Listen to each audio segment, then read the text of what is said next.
Welcome back to our channel inside medical education. दोस्तों, आज के इस वीडियो में हम RDW ब्लड टेस्ट के बारे में बात करेंगे। तो चलिए शुरू करते हैं।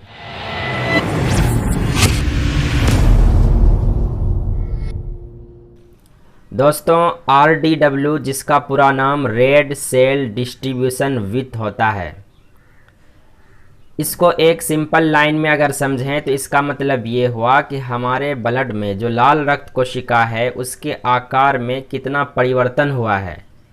यूँ तो नॉर्मली क्या होता है कि हमारे ब्लड में जो आरबीसी हैं उसका साइज एक समान होता है, लेकिन जब किसी भी तरह का एनीमिया होता है तो उस कंडीशन में आरबीसी के साइज में वेरिएशन आती है। तो इसी आरबीसी के साइज में वेरिएशन को पता करने के लिए हम RDW टेस्ट कराते हैं।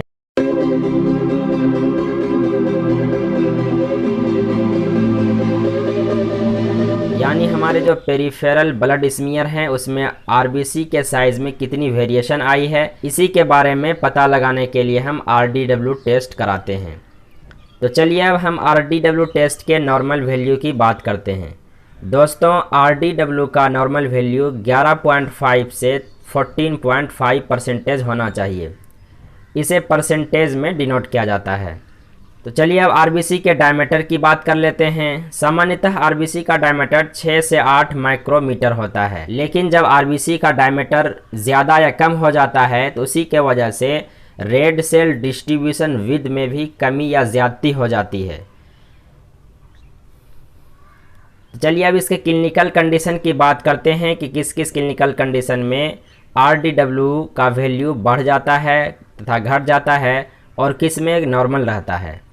दोस्तों, थैलेसेमिया एक ऐसा एनीमिया है जिसमें RDW का वैल्यू नॉर्मल होता है, लेकिन फिर भी पेशेंट को एनीमिया रहता है।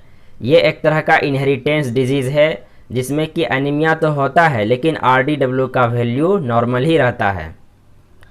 अगर RDW का वैल्यू अधिक है तो इसका मतलब है कि आरबीसी के साइज़ में बहुत ज़्यादा वेरिएशन है, क्योंकि RDW टेस्ट तो आरबीसी के साइज में वेरिएशन को ही बताता है। इसीलिए यदि RDW ज़्यादा है तो इसका मतलब हुआ कि आरबीसी के साइज में वेरिएशन बहुत ज़्यादा है। तो हमारे ब्लड सेल्स में जब अनइक्वल साइज़ के ब्लड सेल्स होते हैं तो उसे हम एनिसोसाइट्स कहते हैं। यदि RDW ज़्यादा है तो इसका मतलब ये हुआ कि एनिसोसाइटोसिस है, यानी रेड ब्लड सेल्स के साइज़ में बहुत ज़्यादा वेरिएशन है। जैसे मान लीजिए ये रेड ब्लड सेल्स इस साइज़ का है और इसका साइज इतना है, ये छोटा है, फिर ये बड़ा है।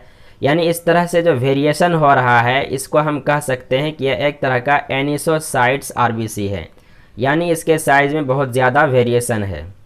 हाई एनिसोसाइटोसिस होगा, यानी आरबीसी के साइज में वेरिएशन ज़्यादा होगा तो उसका RDW का वैल्यू भी ज़्यादा होगा।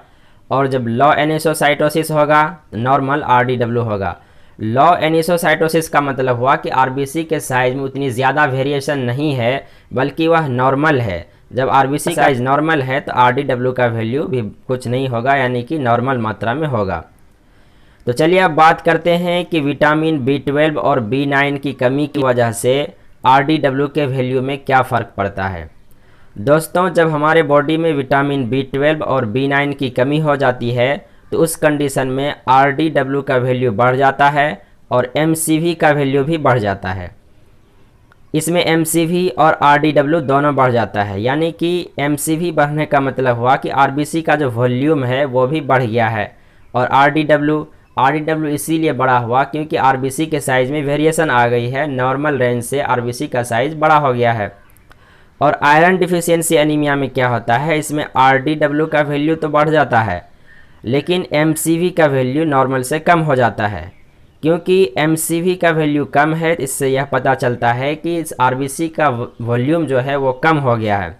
लेकिन आरबीसी का जब वॉल्यूम कम हुआ है तो आरबीसी का साइज़ भी डिफरेंट हो गया है, इसीलिए RDW का वैल्यू तो ज़्यादा हो गया है लेकिन MCV का वैल्यू यहाँ पे कम है।